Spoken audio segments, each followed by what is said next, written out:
In mid-2008, as international food prices peaked following 2 years of rapid increases, the international community was mobilized to avert an imminent global food security crisis. The Food and Agriculture Organization of the United Nations estimates that between 2003 to 2005 and in 2007, high food prices contributed to an increase of 75 million in the number of undernourished people, bringing the total number to 923 million.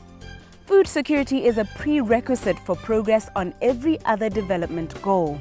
We cannot look to higher goals of productivity, economic growth and education and overlook a basic human need like food. The effects of undernutrition on young children alone can be devastating and enduring. According to the World Bank, it can impede cognitive and behavioral development, educability, and reproductive health, thereby undermining future work productivity.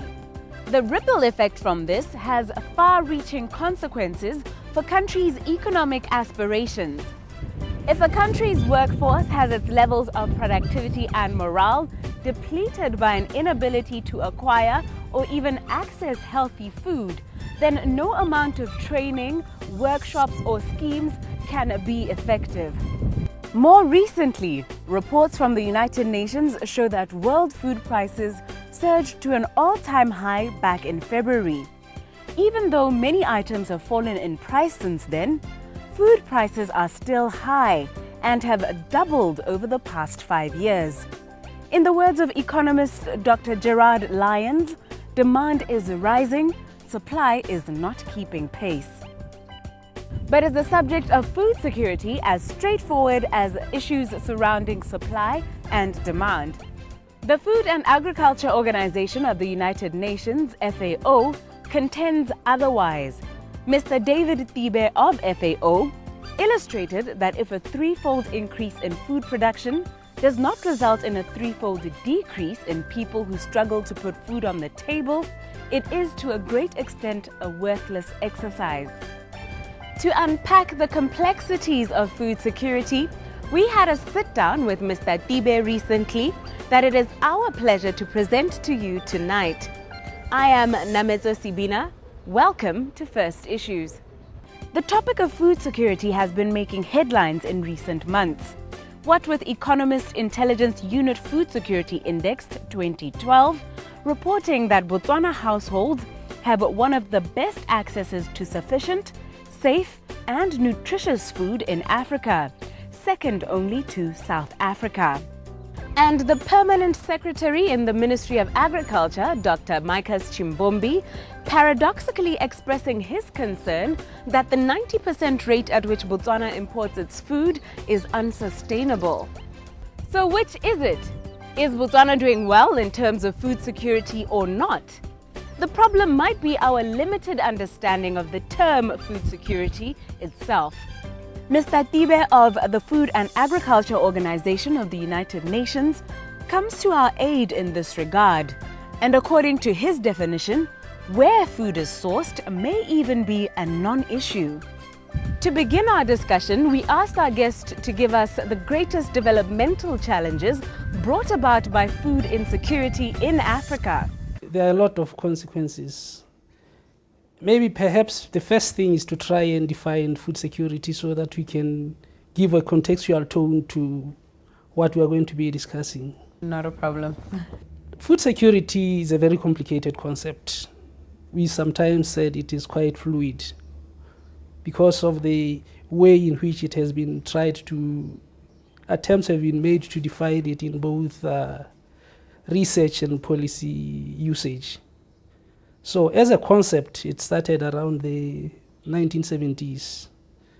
The focus then, the primary focus was on the production side, the production problems, such as the supply side, such as production and price stability.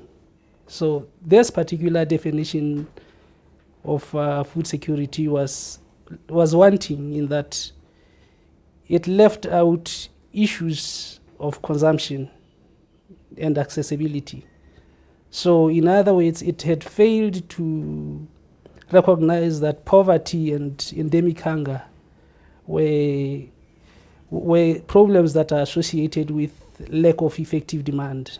That is, it means that people had to have the means to express demand.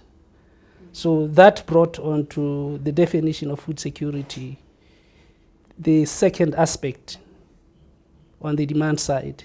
So you have the supply side definition and the demand side part of the equation.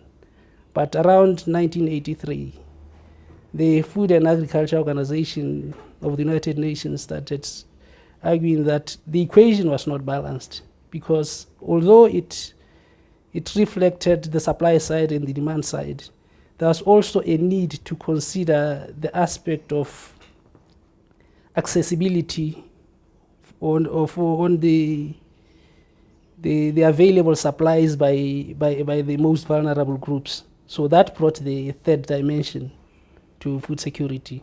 So in that respect, we had three dimensions to food security. So in terms of the definition, it doesn't really matter how you end up concocting the definition. But what is important is to consider a number of factors. One such factor is availability, that is physical stocks. The other is utilization as in nutrition and food safety. The other is accessibility, the means to express effective demand. So it doesn't matter to have food abundant, but people must be able to express demand for that food by having the means to purchase it from the shelves. So, and the last but not least in importance is the aspect of stability. Stability as in the food supply systems, consistency in supply. So effectively, that gives us the aspect of the definition of food security as we understand it now. What would you say the developmental consequences of food insecurity in Africa and most specifically in Botswana are? It affects nutrition intake. And nutrition intake affects the way in which we actively go about our daily lives.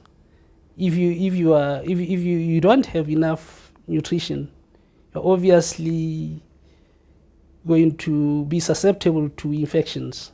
And when you are susceptible to infections, you can't be active.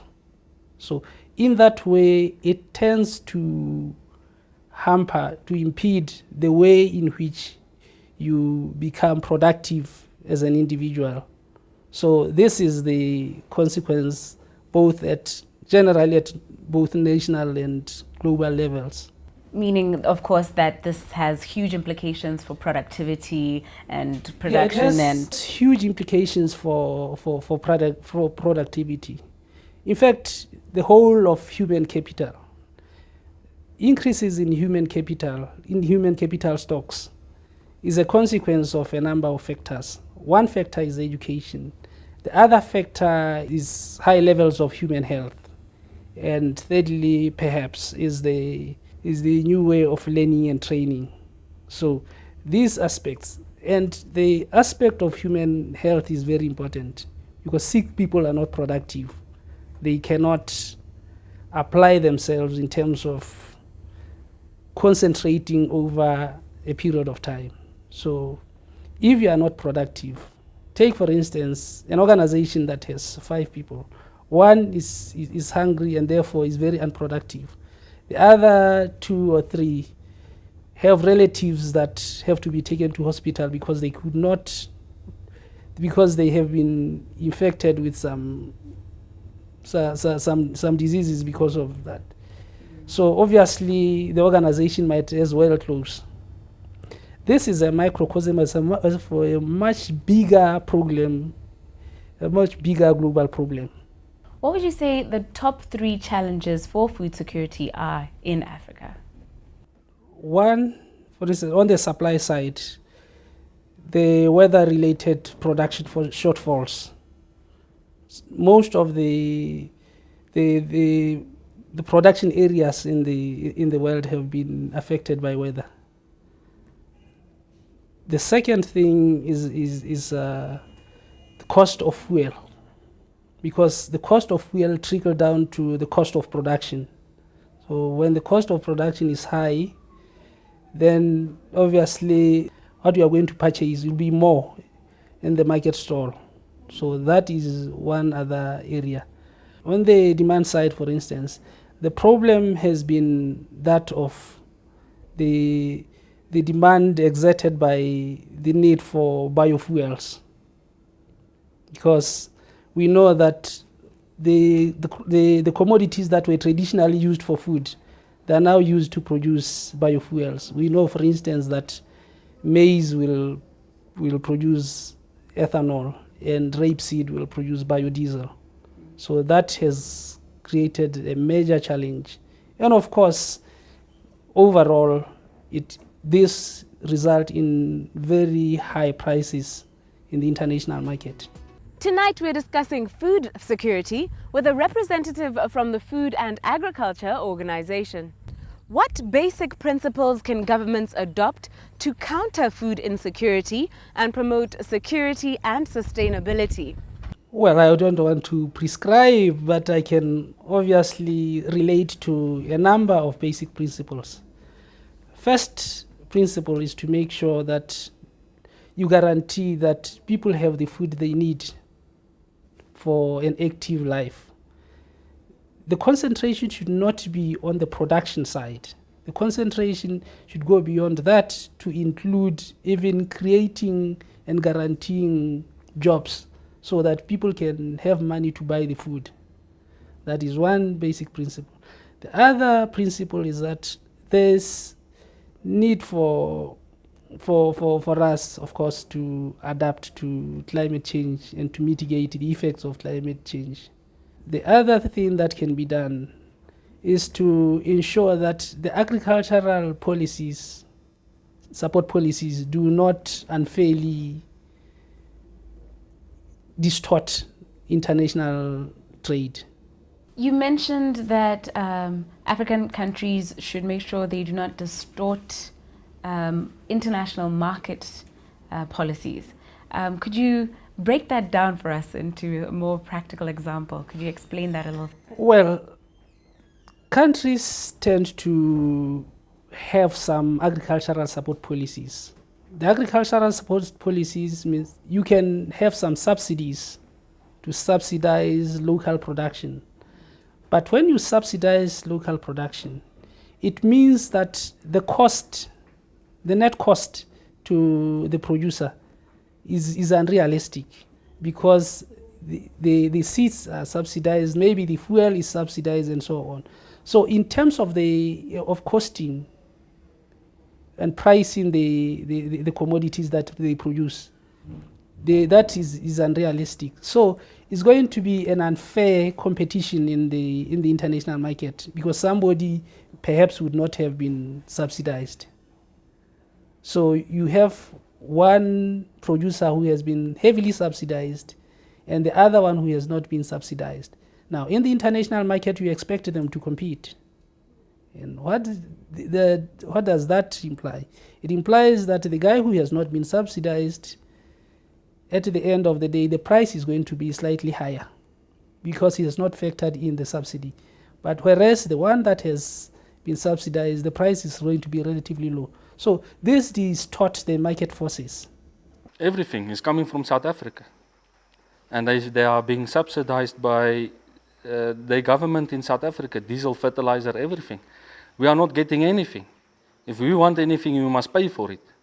So pricing, we can't compare to the South Africans. Even the transport from Joburg coming to here, it's about 30,000 pula. So if we want to start comparing with South African prices, then drastically there must be something done to help the commercial small farmer in Botswana. has found that it is quite challenging for African governments to implement these basic principles? Well, Africa has a lot of problems. One of the major problems, for instance, in North Africa and the Far East and the Near East, the problem has been conflict. And because of that conflict, there has been, after 2000, between 2007 and 2009, a drop in the number of people that were being food secure of about 43%. So that is a revelation that conflicts affect food security in a much greater way than we can imagine. So the problem of conflict, and of course in sub-Saharan Africa, the problem has been the weather changeability, climate change, and cost of fuels.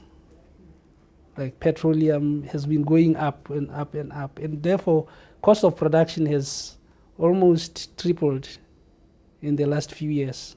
And that has resulted in almost halting the progress that was made at a global level.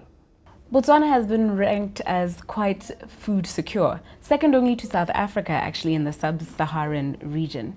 But with us importing close to 90% of our food, would you say that is a true reflection of food security? Is that stable? Is that sustainable? You have raised a very important issue, because what is seldomly understood is that people tend to be too lopsided on the supply side of the food security equation. The tendency is to say we need to produce more, we need to produce for ourselves, we need to do that. But in terms of food security, for it to be truly reflective of the security of the citizenry, it ought also to provide the means for people to purchase food. So if we can get food elsewhere, and we have comparative advantage in some other fields, instead of trying to focus on producing food, I think we might just as well concentrate on aspects that we have a comparative advantage over others, make money, and then get food everywhere in the world. I mean, at the end of the day, you have a slice of bread on your table. I think that is what is seldomly understood, because you can have food in abundance. Right now I'm hungry and there's food in the spa next door, because I don't have the means to purchase this food. I think that concept needs to be clearly understood, because unless you have the means to be able to purchase the food, you are as good as not even having food. If I have the money to move from here to Hansi, I have the money to put the petrol in my car and drive all the way and get the food, then by the end of the day I'm going to have the food. I mean, it doesn't matter where the food is coming from, but at the end of the day there's a need to be able to purchase the food. And that is why, and this issue has been de-linked from creating employment, because most governments, they de-link food security from creating employment. It's not just about the luxury food, luxury cars and big houses and stuff. It's about the basic need to survive. What solutions are bodies like the FAO and other experts looking into currently to address issues of food security? And are there any innovations in this regard? Well, we do have, of the Millennium Development Goals, they trying to halve the number of people who are hungry by half by 2015. Our effort as the UN system is to try and help governments to achieve that, in many ways contributing to policy, emergency responses, and so on. Okay. Are there any new solutions, any innovations in terms of the response that maybe even the private sector can look to investing in and participating? Well, I have mentioned that the best way of improving food security is to ensure that there is adequate investment in agriculture and rural infrastructure. If you go and apply for BPC for power, they will take about 2 to 3 months, if you're lucky, to put up your line, if you paid. And 3 months' time without power, it's a season of a specific, like butternuts, it's 3 to 4 months from plant till harvest. So it's money you are losing if you don't have the power which you already paid for. With regards to food prices, what measures do we as a country have to protect ordinary citizens? The major production areas have experienced weather-related production shortfalls. By simple economics, it means supply is limited. And when supply is limited, the prices go up. That's the first principles of economics. So the innovation that can be done, first is to try and make all players in the economy to realize that there is need to invest in the agricultural sector. That is the bottom line. Another issue is to be able to create jobs. Creating jobs means people will have an income and they can be able to access food. It doesn't matter whether you access it locally or you go elsewhere. But as long as you have the means to purchase the food, that is the most important.